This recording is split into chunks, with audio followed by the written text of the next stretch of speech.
Hi, this is Ross with Hunger Mountain Hemp. Today we're talking about soil prep and what we do to get the farm ready for planting. As you can see behind me, we've got some tilled out rows here in this field. When we took over this farm 2 years ago, the soil was really compacted and we had to till the entire field in order to plant some deep-rooted grasses and some clover, which are going to help aerate our soil and give us the proper nitrogen needed for our plants. So we're building towards a regenerative, fully no-till farm, but unfortunately you can't do that on day one. So we understand that tilling is not the best method, but unfortunately right now that's what we have to do to get our transplants in the ground. We plant with a water wheel transplanter, and we need the soil broken up in order to get our transplants in the ground. So you can see we got a nice loose soil that we can put our transplants in with our water wheel, and also we're able to bury our drip lines. So moving forward, we're hoping that once our grasses can break up the soil, we'll be able to move to a no-till, and our soil quality will be high enough that we no longer need our drip lines as well. So as you can see, we got nice spaced out rows. If we want to walk over, we can look at the equipment we use in order to get here. As you can see, we've got a pretty simple setup on the tractor.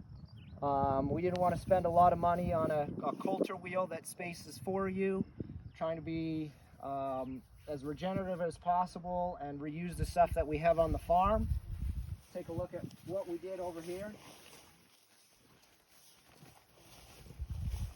Pretty simple. All we did was zip tie some square tube steel, zip tied a piece of wood on the end of that, and then we simply put some washers on a rope, all stuff we had kicking around the farm, so this costs us nothing.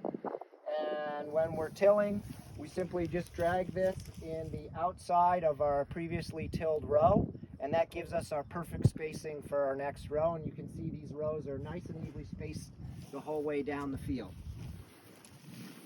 What we're using for a tractor, we got a New Holland T475. That's a 75 horse tractor. It's plenty enough power to get whatever we need done on the farm. For a tiller, like I said, we've modified this Kuhn tiller. It's an EL62.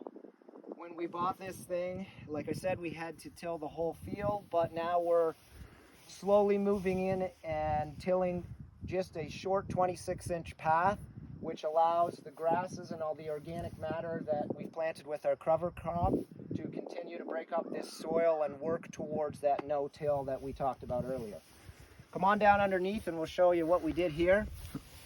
So you can see all we did was unbolt these tines on the 3 outside rows on both sides so that we're only tilling just in the middle portion. That was pretty easy to just unbolt those and get that set up.